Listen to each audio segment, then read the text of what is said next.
I'm going to start off with a loose sketch for this one, and I'm going to match the reference photo pretty accurately.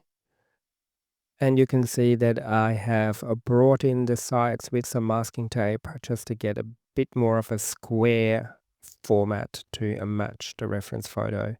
The only change is that the strip of land in the background is a little bit lower in my painting, just to tighten up the composition ever so slightly. First comes the sky. It's a very light blue, bit of cerulean, bit of lavender. It's sort of a grayish overcast day. And then a very light raw sienna, again with a hint of lavender in there. And then I'm going to get started on my main headland with more pigment, raw sienna, and then a bit of VanDyck brown. This is a pretty loose and quick painting, and I'm trying to stay with the one brush as much as I can. I'm using a fairly large calligraphy brush. I really like working with those calligraphy brushes because they create so many different edges and textures, and I can still have quite a bit of precision in them even though they're relatively large. And I'm going to make the most of my wet stage of the headland and the foreground, and just keep dropping in cooler colors, darker colors. There's a bit of a beach there, so that gets a little bit of lavender.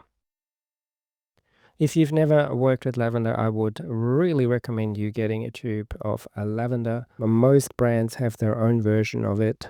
Now, lavender is, of course, just a blue mixed with some titanium white, and in theory, you can easily mix that yourself if you have any of those colors, say ultramarine blue and titanium white or ultramarine violet. But it's just handy to have it straight out of the tube, then you don't have to mix it.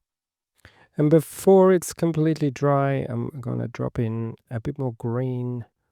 I want the background to stay really soft and not any hard edges, so that's why I did that before it completely dries.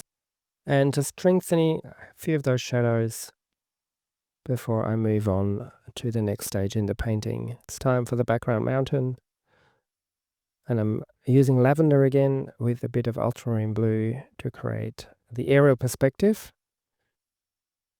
Push that mountain right into the background, and you can see where the tip of the mountain is there. That's bleeding into my sky. That wasn't completely dry, but that's okay.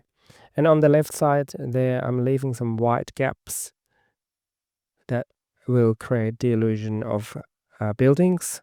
And now I'm just going to dry up that edge because I don't want that to be fuzzy. I want that to be quite a defined edge of the mountain against the sky. Sometimes it's lovely to have really soft backgrounds and letting them bleed into the sky, but not today. And then just a bit of a darker, cooler tone in there to create some light effect on the background mountain, and just a bit of random dry brushing to create the illusion of, I don't know, fields, trees. It's time for the ocean.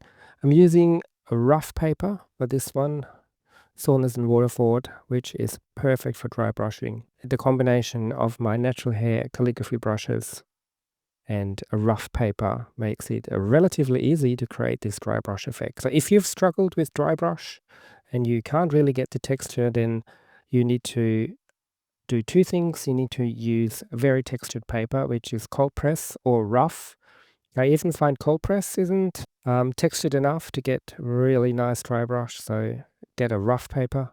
And then use a very, very little to no water in your pigment and squeeze out the water out of your brush. It's called dry brushing for a reason. And then you can really scratch that pigment just over the tops of the paper and leave the texture. And I always try and leave more texture than I need because I can easily fill in the white later on. But once it's covered, it's gone. I started off with a lighter blue in the background, almost matching the color of the mountain. And then as I progressed to the foreground, I've added more blue, and now I've added even a little bit of yellow into that to create sort of an oceany green, a turquoise. Water changes depending on the angle that you're looking at it, and often darker in the foreground, or at least warmer, because it's shallower. And to create the breaking waves, I'm pushing my brush against the paper in random motions, also dry brush technique, and a few horizontal strokes to cover some of the white to create the illusion of waves breaking. That's why I have my paper on an angle. That's more natural for me to paint straight lines. And I'm popping in a bit of dirt, just whatever's on my palette there, to create some shadows in my waves so they can't be too sparkly clean. Easy to see when it's straight, but I just had to put it on an angle so that it works better with my hand motion, because water always needs to be quite flat and horizontal. And I'm continuing my dry brushing onto the headland with shadow colors that match the colors that are underneath it from my first wash. In my palette, that is VanDyck brown and some ultramarine blue.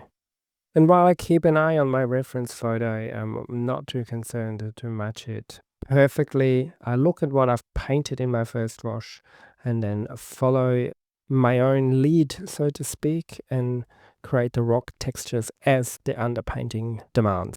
I am fairly consistent in my colors. If this is not your first video of mine that you watched, then you would recognize that I'm using the same colors, and I've been using them for years. I'm not averse to trying out different pigments, but I have a certain look that I like. I paint Australian landscapes mostly, and even if I use a reference from other countries, I will kind of turn it into my own version of it. And being consistent with your colors gives you kind of a signature style just by the color palette that you use. But I'm not using any fancy colors, by the way. It's a very standard palette. Leave a comment if you're interested in more detail what colors I use. I will do a video on that. I did the same at the bottom in the foreground there. I used my calligraphy brush to create some grassy texture. And now I'm actually swapping my palette because I didn't have any white in my other one. This is a second palette with different pigments from a different brand. So that's why I popped out that one, just so I can get a few of the white tips back and a few splatters. And there we have it, my finished headland. If you'd like to get better at watercolor painting, check out my weekly newsletter. I send out a free exercise or mini tutorial every Friday, because with consistent practice, you will actually make progress. Thanks for watching.